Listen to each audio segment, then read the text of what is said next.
Welcome to Kindling, where African folktales come to life. I'm your storyteller, Awe.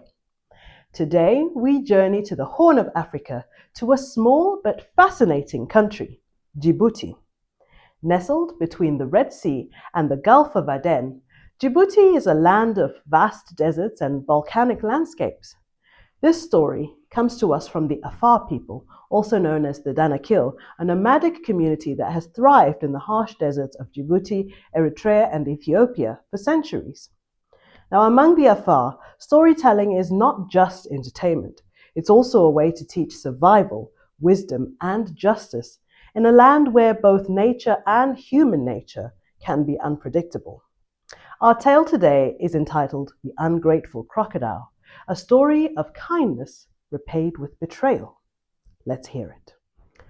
Once, long ago, a man was traveling across a vast sun-scorched desert.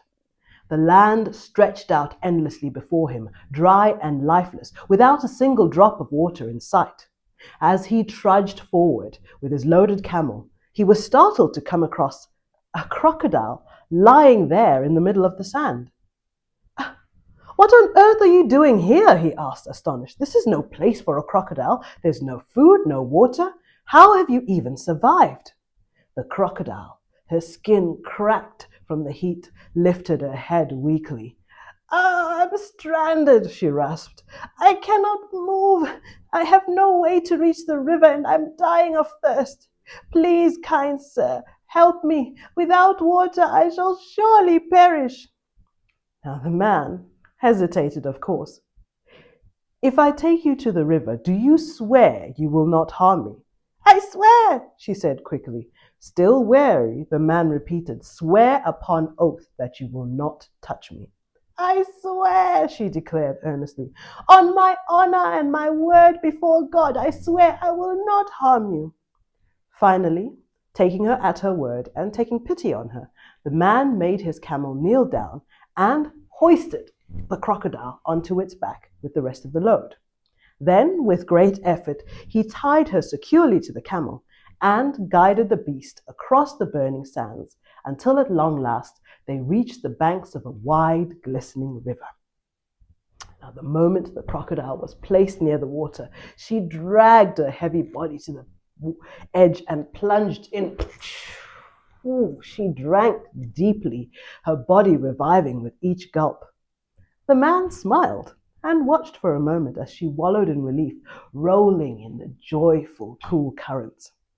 And now, the man, himself parched and weary from the journey, stepped forward to take a drink. But as soon as he made to approach the water, in an instant, the crocodile turned on him, blocking his path. "What are you doing?" the man demanded. "I need water. I am weary and thirsty too." The crocodile simply grinned, baring her sharp teeth. "You shall not have a single drop." "But you swore an oath," he cried. "You gave me your word, and I am dying of thirst." "What of it?" the crocodile sneered. "I will not let you drink, and that is final." Well, they went back and forth, arguing like this for some minutes. And this was the state of things when along came another traveler making his way through the desert. "Well, what is going on here?" he asked them. So the first man desperately explained to him. "I found this crocodile in the desert, dying of thirst. She begged me for help and swore she would do me no harm, so I carried her all the way here. But now that she has had water herself, she refuses to let me drink, and I am dying of thirst too. Imagine." Now the second traveler turned to the crocodile. "Well, crocodile, can such a thing be? The very one who saves you from starvation, and you refuse him her drink? Is this true?"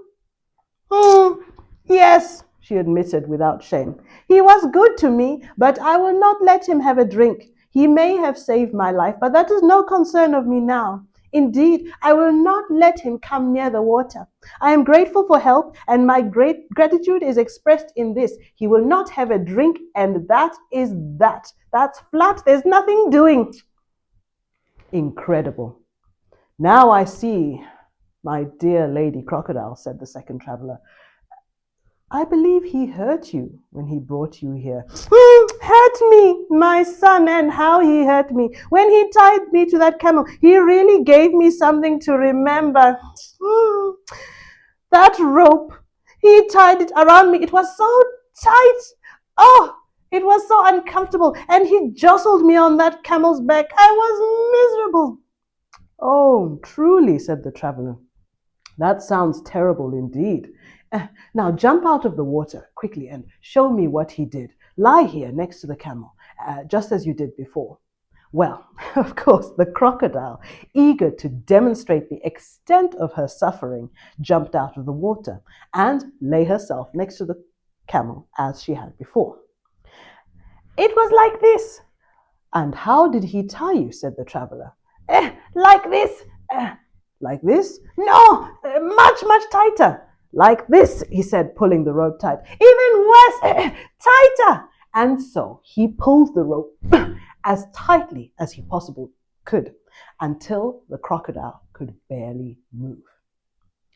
Now, the traveler said to the first man, take this ungrateful beast back to where you found her. If she cannot honor her promises, she deserves to return to her fate. Well, the first man, of course, nodded, relief finally washing over him. After getting himself a drink, he hoisted the crocodile back onto the camel and set off, retracing his steps into the desert. When he finally reached the place where he had first found her, he let her down and left her there. And so, the crocodile, who had been given a second chance at life, but repaid kindness with selfishness, met the fate that she had escaped. The burning desert, the unrelenting thirst, this time there was no one left to save her. As the old saying goes, an abundance of kindness is often paid back with evil. And that is where the story ended. And so, the ungrateful crocodile was left to the fate that she had once escaped.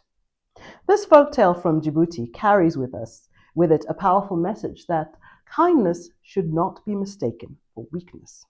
It also reminds us that some wild beasts cannot change their nature and that a predator will always behave like a predator. The crocodile's fate serves as a warning against selfishness and betrayal, which will ultimately lead to one's downfall. Now, if you've enjoyed this story, make sure to subscribe to Kindling for more African folktales. In our next story, we travel to Egypt, home of one of the world's oldest civilizations. Don't miss it. Until then, keep the fire burning.